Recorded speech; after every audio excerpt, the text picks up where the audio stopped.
A graça e a paz. Gostaria de, em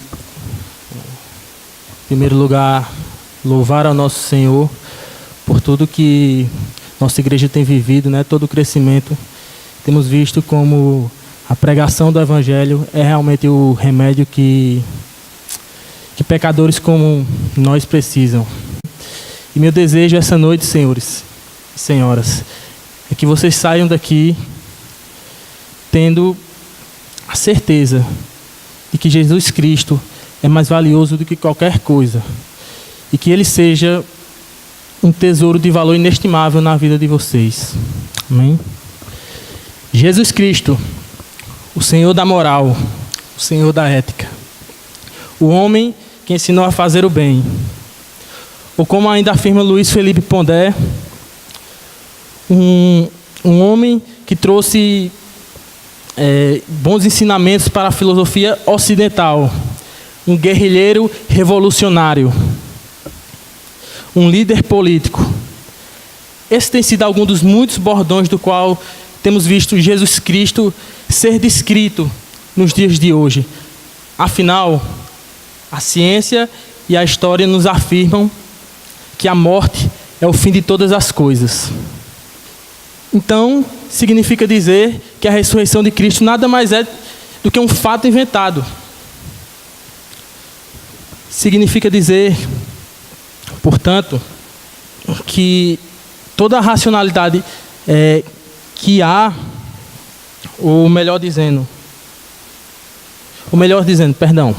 ir contra essa afirmação significa que ir contra toda a racionalidade que há nessas duas áreas de estudo. Porém, meus irmãos, aceitar tais informações significa dizer que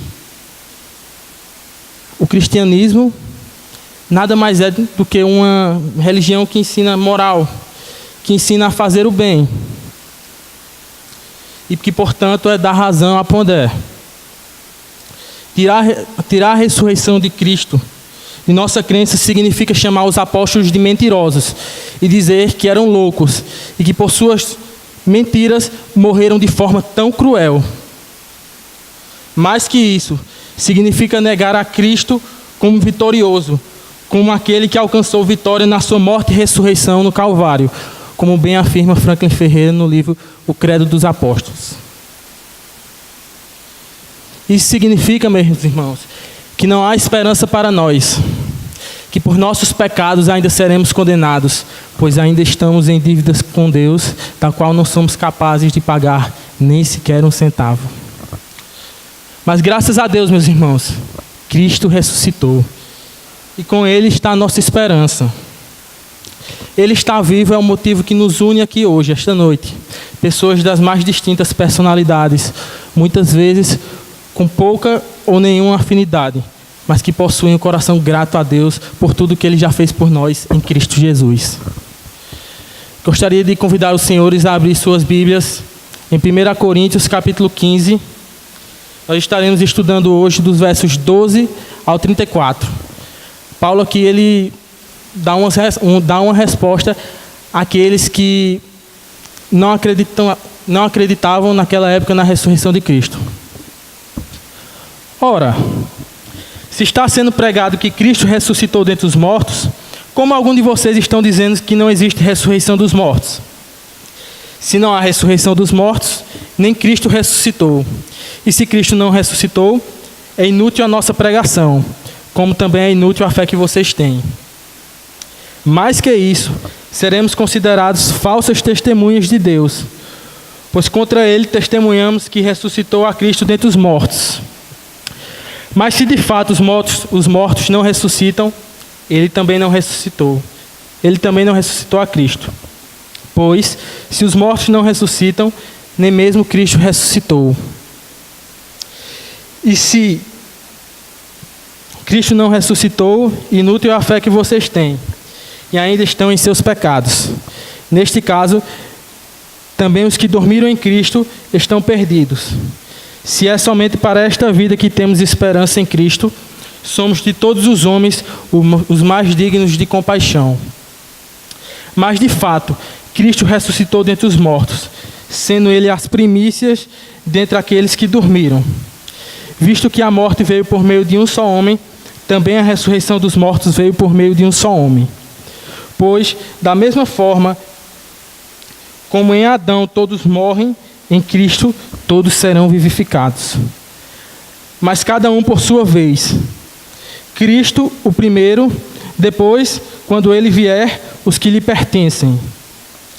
Então virá o fim, quando ele entregar o reino a Deus, o Pai, depois de ter destruído todo domínio, autoridade e poder. Pois é necessário que ele reine até que todos os seus inimigos sejam postos debaixo dos seus pés. O último inimigo a ser destruído é a morte, porque ele tudo sujeitou debaixo de seus pés. Ora, quando se diz que tudo foi sujeito, fica claro que ele não inclui o próprio Deus, que tudo submeteu a Cristo. Quando, porém, tudo estiver sujeito, então o próprio Filho se sujeitará àquele que em todas as coisas lhe sujeitou, a fim de que Deus seja tudo em todos. Se não há ressurreição, que farão aqueles que se batizam pelos mortos? Se absolutamente os mortos não ressuscitam, por que se batizam por eles? Também nós, porque se batizam por eles? Ou também nós, porque estamos nos expondo a perigo a tempo todo. Todos os dias enfrenta a morte, irmãos. Isso digo pelo orgulho que tenho de vocês em Cristo Jesus, nosso Senhor. Se for por meras razões que lutei contra feras em Éfeso, que ganhei com isso? Se os mortos não ressuscitam, comamos e bebamos, porque amanhã morreremos. Não se deixem enganar. As más companhias corrompem os bons costumes. Como justos, recuperem o bom senso e parem de pecar, pois alguns há que não têm o conhecimento de Deus. Digo isso para a vergonha de vocês. Vamos orar, meus irmãos. Senhor, nós te louvamos, Pai. Te louvamos pelo Deus grande que Tu és, Senhor. E que não se conformou, Pai, com nossa situação de pecadores, Pai. E por isso, Pai, fez Jesus Cristo descer, Pai, para pagar por nossos pecados, Senhor. Nós te agradecemos, Pai, por tudo que temos, Senhor, porque sabemos que és Tu que tens dado, Senhor. Pai, faz com que essa noite, Pai, Teu Evangelho seja pregado, Senhor. Que aqui, Pai, as aplicações feitas, Senhor, o texto, ó Pai, possa ser inserido, Pai, na vida de cada um que está aqui, Senhor. Nós te pedimos, Deus, tem misericórdia de nós esta noite, Senhor. Conduz esse culto, Pai, pelo poder do Teu Espírito Santo. Esta é minha oração. Amém. A igreja de Corinto era uma igreja que havia sido abençoada em diversos aspectos. Como afirma Paulo no início do livro aos Coríntios, ela era uma igreja que havia sido abençoada com toda sorte de bênçãos espirituais e de dons espirituais, de modo a não lhes faltar nenhum dom só sequer. Era uma igreja bíblica, no sentido de que o Espírito Santo de Deus era presente naquela igreja. Ela fazia com que as pessoas que estavam lá cultuassem a Deus e cumprissem sua missão como igreja.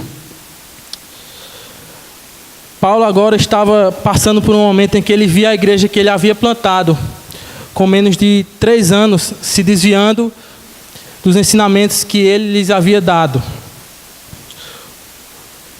Lá existia um grupo que negava a ressurreição de Cristo.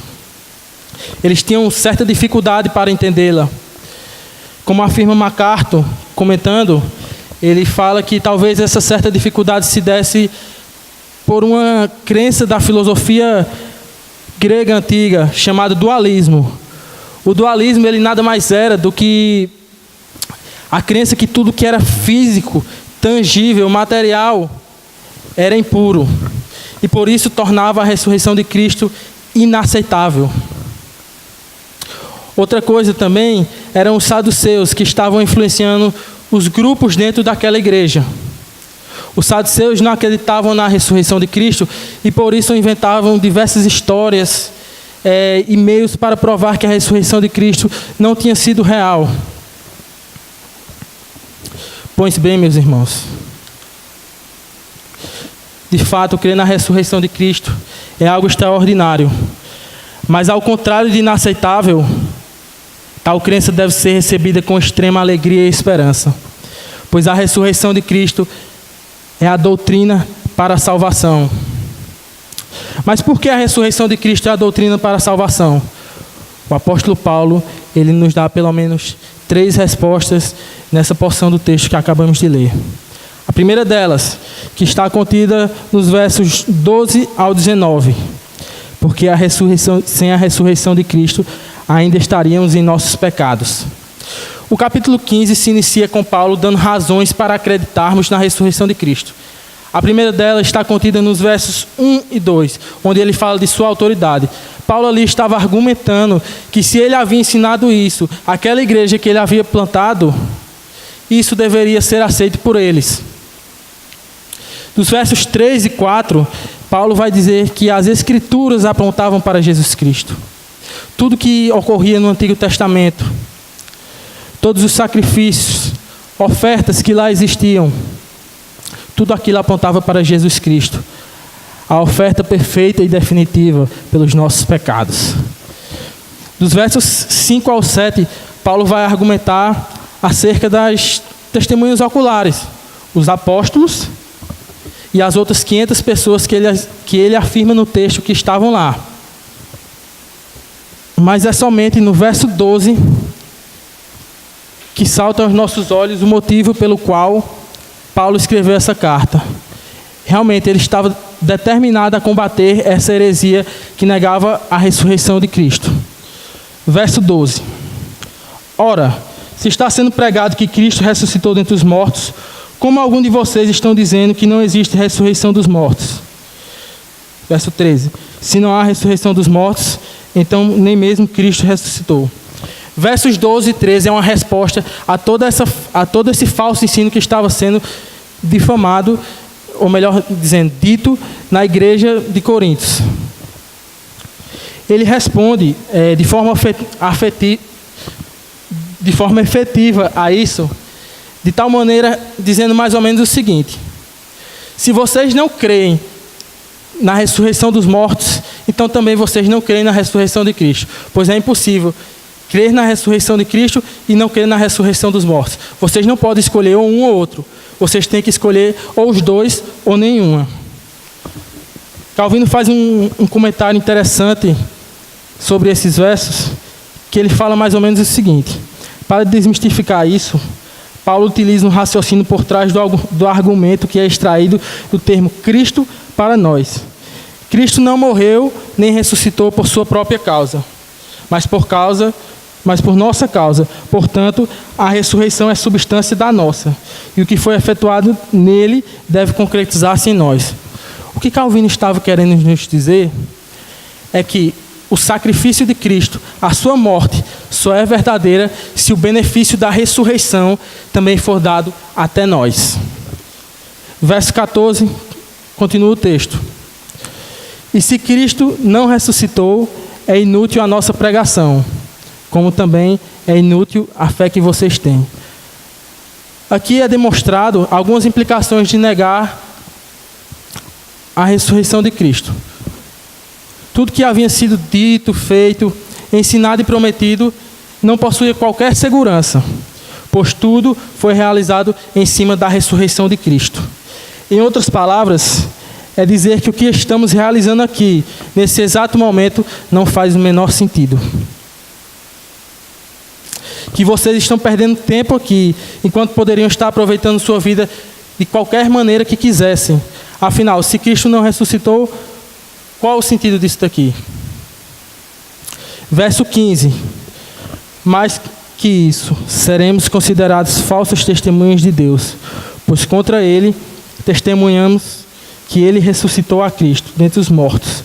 Mas se de fato os mortos não ressuscitam, ele também não ressuscitou. Pois, se os mortos não ressuscitam, nem mesmo Cristo ressuscitou. Os apóstolos são realmente falsas testemunhas se Cristo não ressuscitou, pois eles foram chamados para serem testemunhas oculares de Deus.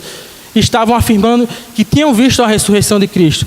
De modo que, se realmente essa ressurreição não existiu, eles estavam mentindo acerca de tudo, pois tudo que eles estavam ensinando também era acerca da Escritura, desde o Antigo Testamento. Eles ensinavam desde o Antigo Testamento aliado a Jesus Cristo, mostrando como o Antigo Testamento apontava para Jesus Cristo, de forma que significa dizer que se Jesus Cristo não ressuscitou, a Bíblia não tem menor valor para nós.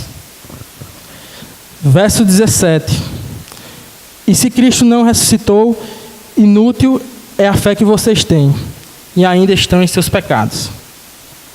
Sabemos que os nossos pecados, irmãos, ele foi de graça, mas ele foi pela graça, mas ele não foi de graça.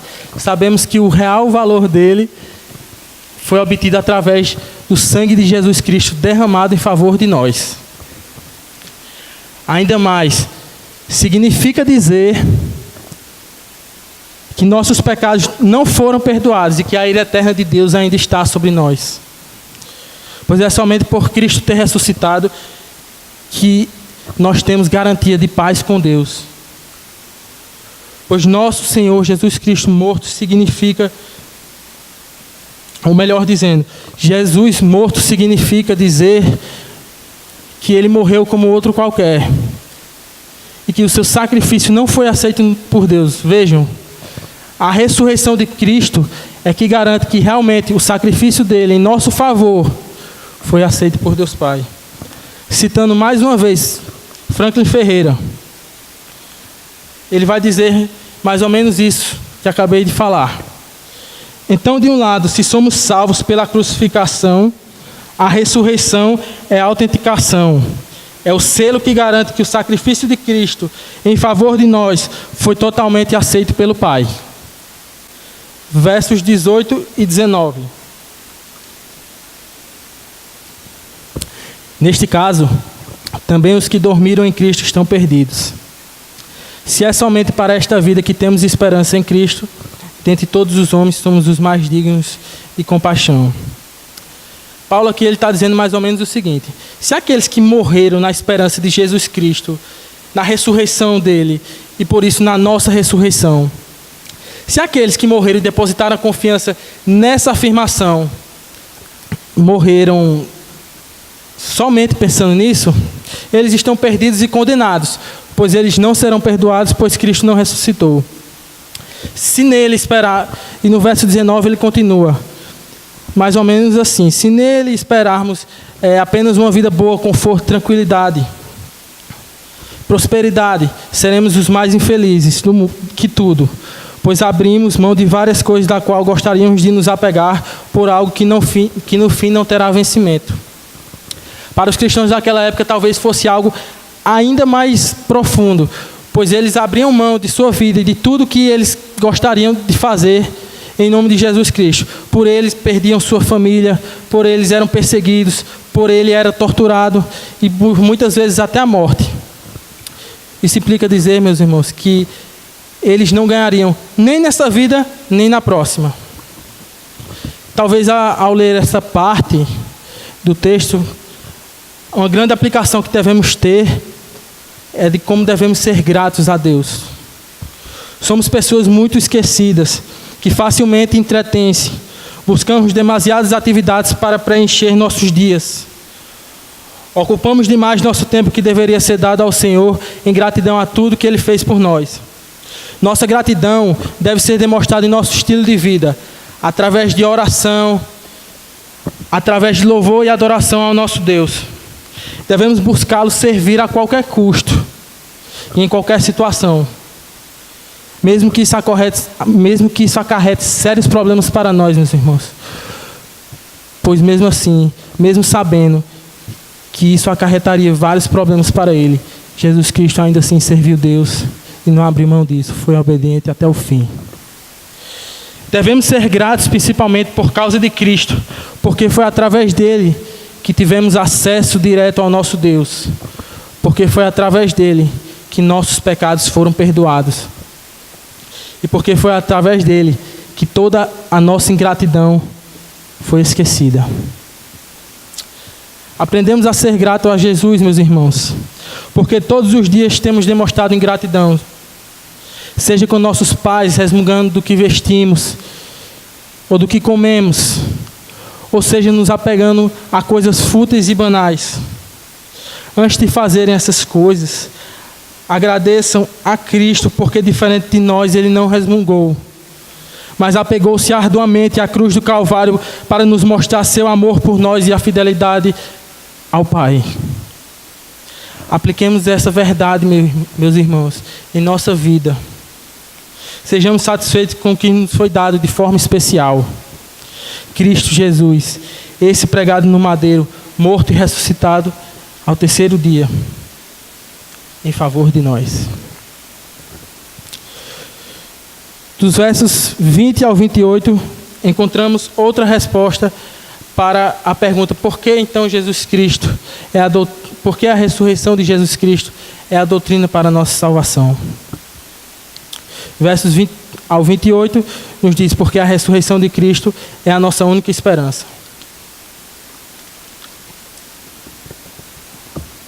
Verso 20: mas de fato, Cristo ressuscitou dentre os mortos, sendo as primícias dentre aqueles que dormiram. Paulo aqui começa esse verso demonstrando sua convicção de que estava certo que realmente Cristo havia ressuscitado. E por isso ele estava realizando a pregação. Aqui, para entendermos esse verso, precisamos entender primeiro o que eram as primícias. As primícias eram os primeiros frutos de toda a colheita que era colhido de toda a plantação e levado aos templos para saber se eram aceitos. Demonstrando os primeiros frutos que eram os melhores, geralmente, eles aceitavam os demais frutos lá. Como bem explica João Calvino nesse texto, pois assim como nas primícias toda a colheita anual era consagrada, também o poder da ressurreição de Cristo se estende a todos nós. Ele estava querendo dizer aqui que como Cristo é a primícia, os primeiros frutos a serem colhidos e levados diante do Pai, nós por esse fruto perfeito que é Jesus Cristo, também seremos aceitos. Versos 21, 22 e 23. Visto que a morte veio por meio de um só homem, também a ressurreição dos mortos veio por meio de um só homem. Pois da mesma forma, como em Adão todos morrem, em Cristo todos serão vivificados.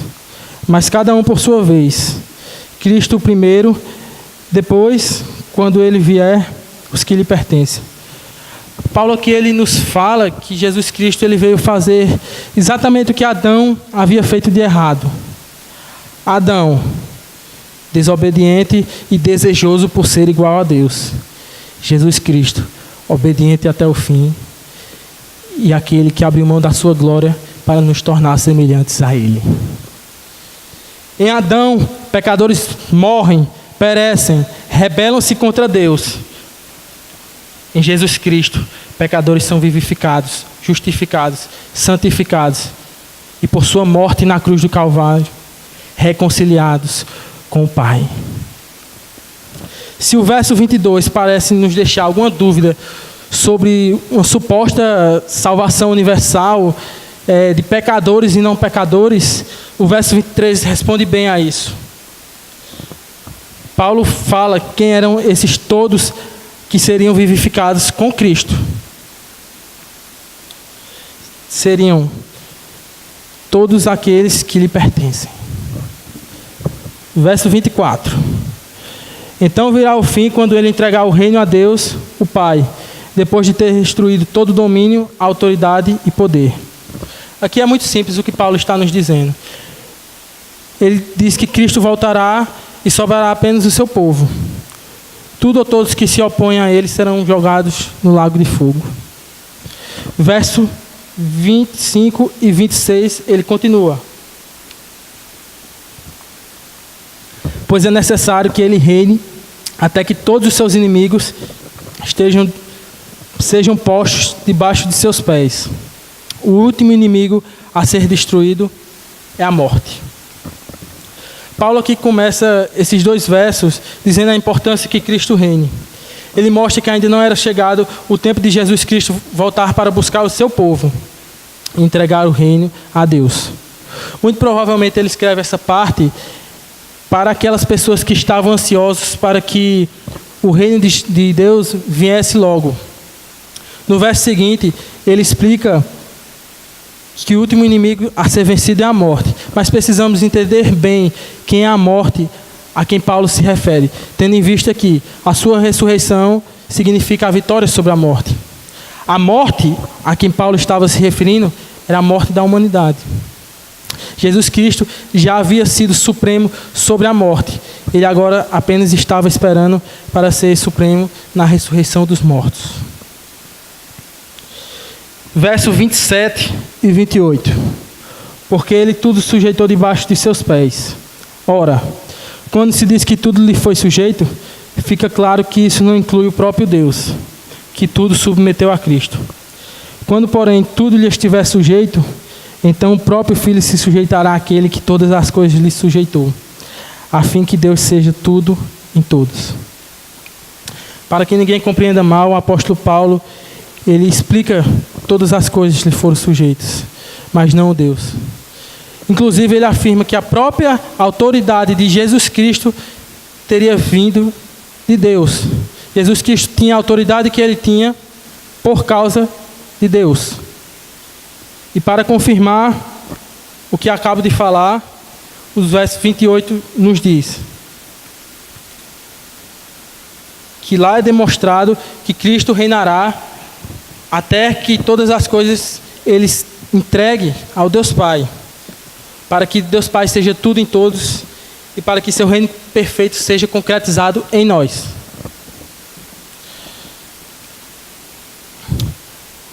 Há algumas aplicações que quero tratar com vocês acerca dessa passagem, ou melhor dizendo, dessa porção que lemos agora. Acho que algo que deve ser bastante conversado aqui deve ser o ponto da paciência do cristão. Eu sei que por muitas vezes é difícil ser pacientes em situações desanimadoras que passamos, injustiças no mundo e algumas vezes até mesmo contra o próximo. É natural, comum, que pelo nosso pecado tenhamos tendência em sermos ansiosos, apressados para que o sofrimento logo passe. Se passarem por um momento assim, meus irmãos, arrependam-se.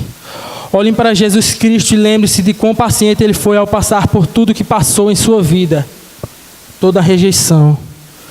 Lembrem-se de quão paciente Ele foi até o momento de chegar na cruz, passando por todo o sofrimento, toda a amargura, toda a hostilidade. Lembre-se realmente de tudo que Ele passou. Lembre-se de serem pacientes em todas as circunstâncias da vida, pois Cristo foi e é paciente conosco a todo instante. E por causa da sua morte na cruz, Deus ainda exerce paciência, esperando pecadores virem até Ele. Outra aplicação que eu gostaria de tratar com vocês essa noite, seja o convite que Paulo nos faz a alegrarmos na supremacia de Cristo. De vez em quando nos achamos fortes demais, nos vemos como verdadeiros super-homens.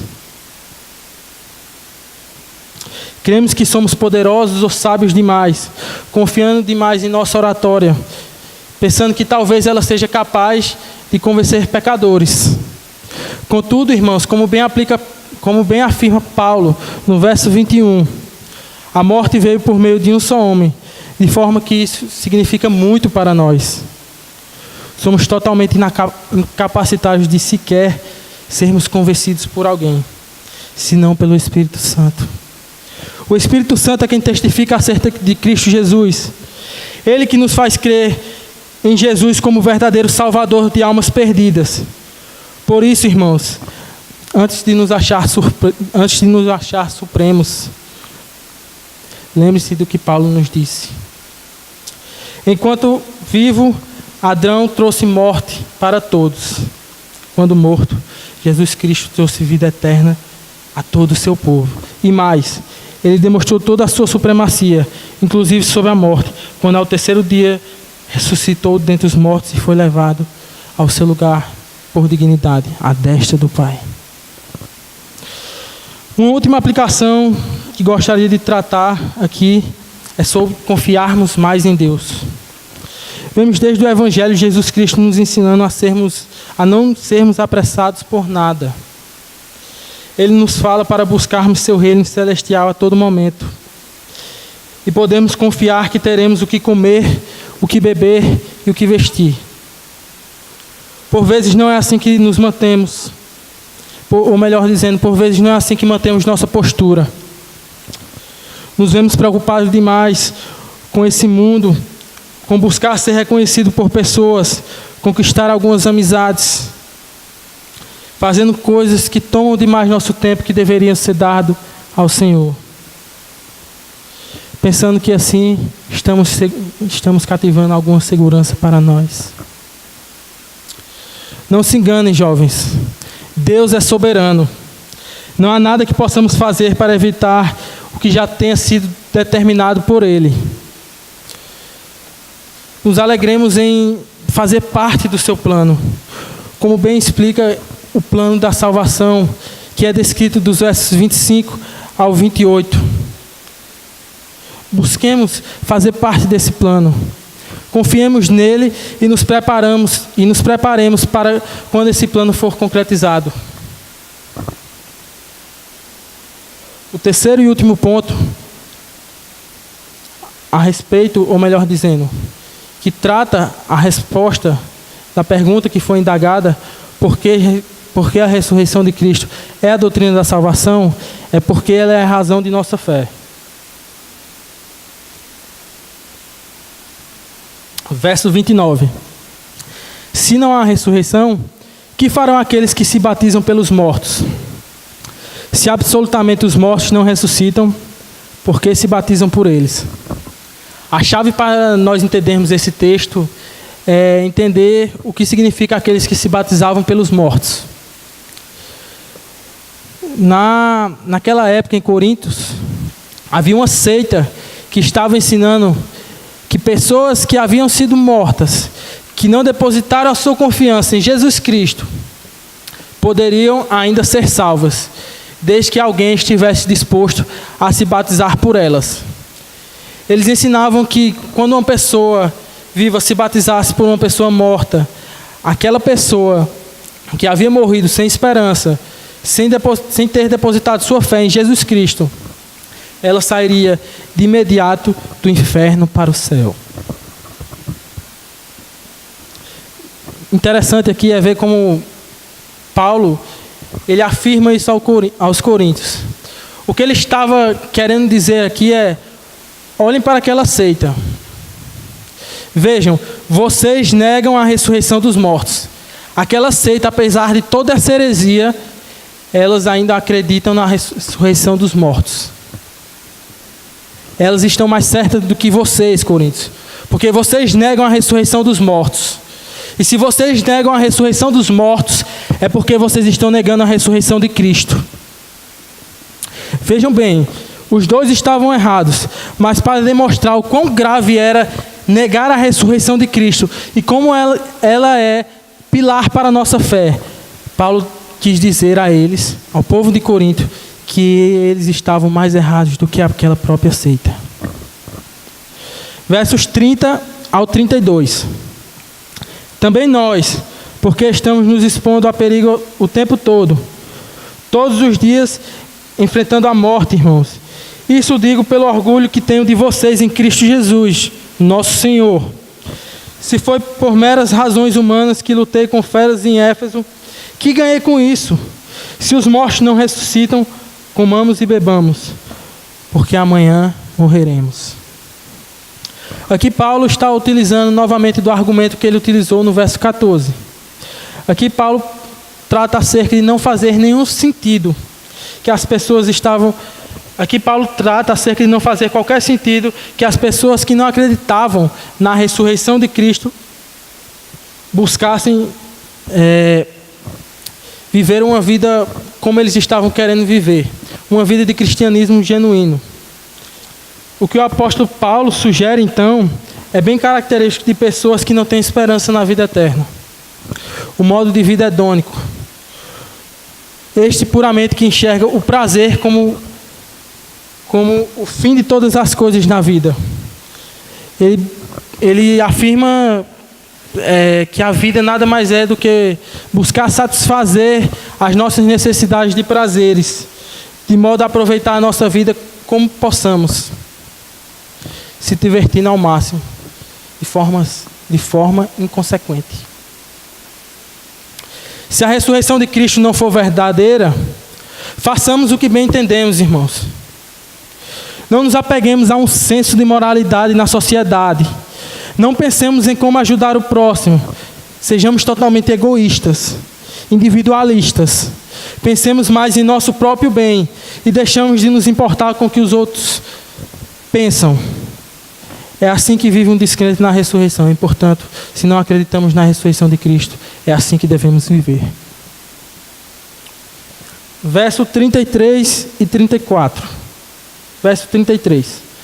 Não se deixe enganar, as más companhias corrompem os bons costumes. Paulo aqui nos adverte contra todos aqueles que propagam falsa informação. Ele nos mostra que é mais fácil que as informações falsas nos contaminem. Ele nos chama a ter cuidado com quem andamos, visto que maus amigos são influências corruptoras, enquanto a esperança da salvação em Cristo é santificadora. Cuidado com quem ou com o que ouvimos e com o que lemos. Necessitamos filtrar para não seguirmos os falsos profetas. É mais ou menos isso que Paulo nos está dizendo. Nós sabemos, meus irmãos, que é fácil receber alguma informação ou qualquer coisa da qual já estamos familiarizados, pois é sempre isso que estamos dispostos a receber. Por isso Paulo nos faz essa advertência quanto a ter cuidado com quem andamos, porque se nos familiarizarmos demais com o que ele nos anda ensinando, nós receberemos essas falsas informações. Verso 34.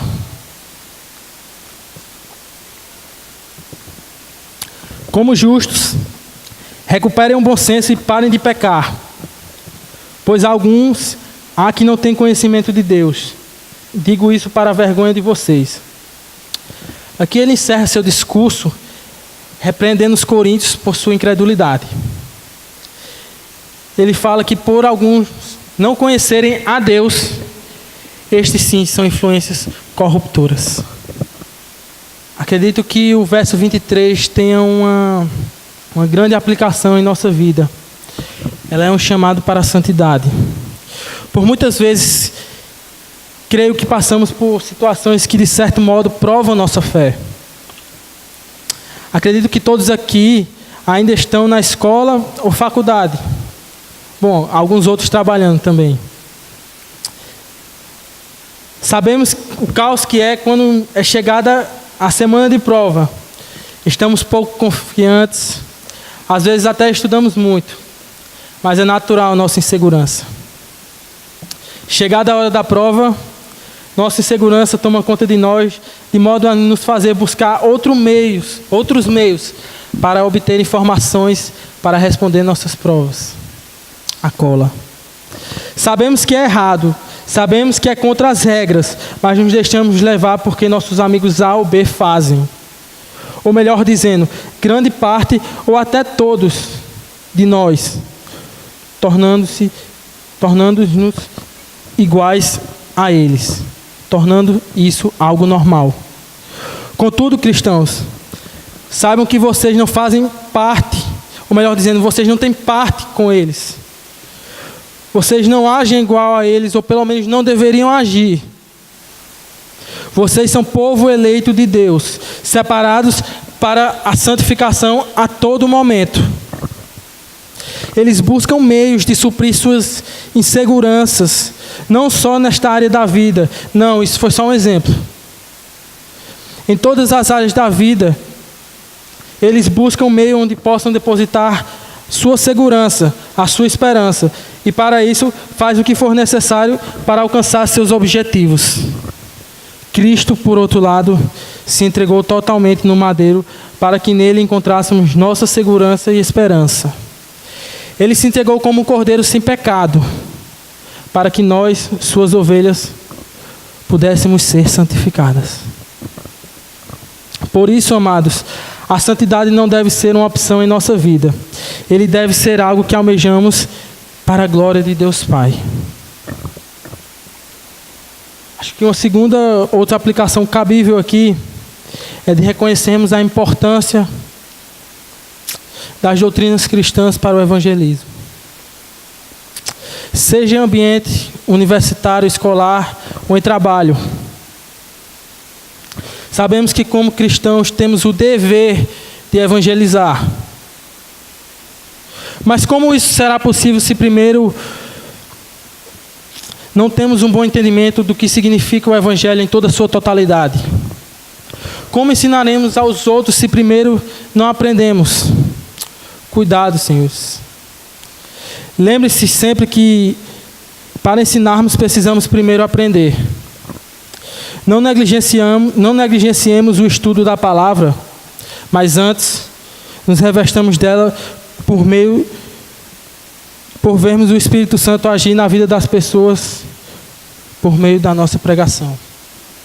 Uma última aplicação que gostaria de trabalhar com vocês esta noite é acerca da perseverança. Sabemos que como cristãos, por muitas vezes somos tentados a desistir de tudo que vivemos. Acabamos sempre desanimando ou esfriando espiritualmente. Quando pensarmos em desistir, irmãos, lembre-se que nossa luta não é em vão. Vão mais além. Lembre-se que a luta de Cristo não foi em vão. Por causa de sua vitória é que perseveramos na vida como cristãos, servindo a Deus com alegria e prazer nele. Lembre-se, ao pensar em desistir para viver uma vida agradável a vocês antes de Cristo, lembre-se que Cristo não desistiu de passar uma vida como servo sofredor para tornar você agradável aos olhos do Pai. Antes, Cristo perseverou até o fim para fazer a vontade do Pai. E por isso, entregou-se no madeiro e pagou por nossos pecados. Estes motivos, senhores e senhoras, deveriam ser suficientes para estarmos sempre motivados e alegres, enquanto esperamos a vinda do nosso Salvador. Meu desejo aqui essa noite é que saiamos entendendo a importância de Jesus Cristo ter ressuscitado em nossa vida, de forma a buscarmos sermos totalmente gratos e fiéis a Ele. Não se enganem, senhores. Se vocês afirmam que creem que Jesus Cristo ressuscitou, a vida de vocês provará. Mas se ela não o fizer, ela os denunciará. Bem sabemos que no dia do julgamento final, muitos chamarão Jesus por Senhor. Mas Ele responderá que nunca os conheceu, terminando com um duro: apartai-vos de mim. Com razão, senhores, afinal, Jesus Cristo ressuscitou não só para demonstrar nosso corpo será ressuscitado, não, vai além. A ressurreição de Cristo mostra que assim como Ele ressuscitou dentre os mortos pelo poder do Espírito Santo, assim também Ele faz com nós. Afinal, se somos vivos hoje, espiritualmente, é porque Ele o fez. Mas não só nessa vida, mas também na próxima. Ressuscitamos dentre os mortos espiritualmente para viver uma vida santa e piedosa, enquanto esperamos a ressurreição para viver uma vida melhor e eterna. Portanto, senhores e senhoras, preparem-se, recebam essa mensagem de forma a estarem buscando se preparar para a próxima vida. Santifiquem-se, adorem ao Senhor. Deus nos abençoe.